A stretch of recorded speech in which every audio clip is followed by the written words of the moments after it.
Dijaspora? Dijaspora su ljudi koji žive van svoje matične države.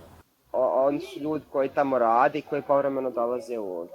Drugačija odjeća, drugačija figura. Inostranstvo. Ima pojedini koji dođu ovdje pa se prave više stranci nego na primjer, neki iz njihovih zemalja gdje žive. Ne, prave se veći Njemci nego što jesu. Eno ga došao je, gastarbajter i to. Mislim, takav sam ja bio dok nisam otišao tamo. Do prije 5 godina smatrao sam se dijasporcem dok se nisam vratio u Prijedor. Dijaspora sa privredne strane može puno pomoći lokalnoj zajednici. Svi znamo da ljudi koji žive u dijaspori, da većina njih su dobro stojeća i većina gleda Bosnu i Hercegovinu srcem. Mislim da zapošljavanjem ljudi iz lokalne zajednice i samim educiranjem, ulaganjem u ljudski taj faktor, mislim da se dosta može pomoći lokalnoj zajednici. Nama kad dijaspora dođe, živne svima fino posao. Dosta love prispjeva od dijaspore. 1/3 ukupnih bankovnih računa u Bosni i Hercegovini drži, odnosno je novac naše dijaspore. Mislim, oni baš ništa ne pomažu, samo odmažu jer odlaze iz zemlje. I vraćaju se izvana, prave kuće ovdje, kupuju stanove i to gledaju nekako, ja mislim da pomognu to u radu i to. Vlasnici naše firme žive u Americi, oni su sarajevski studenti, porijeklom Mostarci. S obzirom da smo mi vidjeli da smo dosta uspjeli u Americi sa našim obrazovanjem, našim trudom i radom, onda smo rekli zašto ne u Bosni, jer smo znali da zaista možemo ovdje postići isti kvalitet. Išla je potreba da se napravi neki legacy ovdje, znači zašto ne zaposliti ljude u Bosni i Hercegovini, a to je zemlja iz koju smo potekli. Prema tome, to je razlog najveći.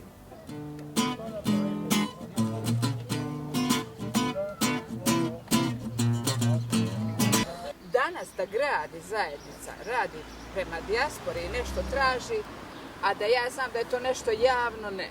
Mislim da bi dijaspora ulagala više kad bi se vlast promijenila. Većina ljudi pojedinačno vrši investicije i tako. Dijaspora nam može pomoći u smislu nekog mentoringa, u smislu ideja i ako mi uspijemo da napravimo povoljan ambijent za njih da dođu ovdje, onda se može očekivati povećanje nekih konkretnih aktivnosti. Lokalna zajednica bi mogla da pomogne da se te procedure smanje, da je lakše otvoriti firmu, da je lakše doći do poslovanja. Dijaspora je doprinijela dobrim dijelom gradu Prijedoru. Imamo par firmi, Austronet, Ednometal Working, Norbus, Cromex, koji su otpočeli svoj rad zahvaljujući dijaspori. Dovela sam investitora Anisa Ređića u Prijedor. On jeste prijedorčanin, ali iz Njemačke on nije mogao tek tako doći. Znači, treba se stvoriti uslovi za pokretanje firme, da i administracija koja je tamo radi da nam izađe u susret. Znači, njima je da naprave nam ambijent, da imamo radnu snagu, da imamo prostor, a ja vjerujem da će investitor doći.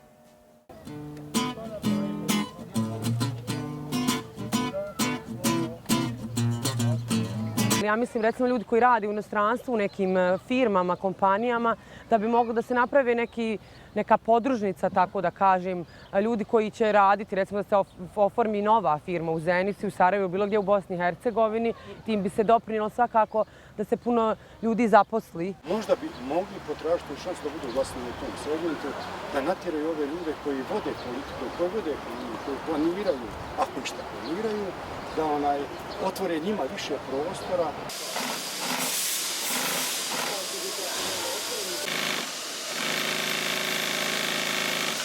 Ja sam radio u firmi Austronet, to jest Plaspak u Austriji i tu firmu sam doveo u Bosnu i Hercegovinu. I sad za istu tu firmu radimo ovdje. Imamo 85 radnika, 96% proizvodnje izvozimo na zapadno evropsko tržište. Ne lon poslova, nego klasične domaće proizvodnje. Funkcionišemo da bolje ne može. Svake godine smo imali jednu uzlaznu putanju. Svake godine smo radili nove investicije u tehnologiju. Svake druge godine smo pravili novu halu. Mi smo za 10 godina investirali 12 miliona maraka. Znači, mi nismo došli u Bosnu da bi pokupili kajmak, nego smo došli da investiramo. Naravno da imamo korist od toga jer zarađujemo, ali 85 radnika radi.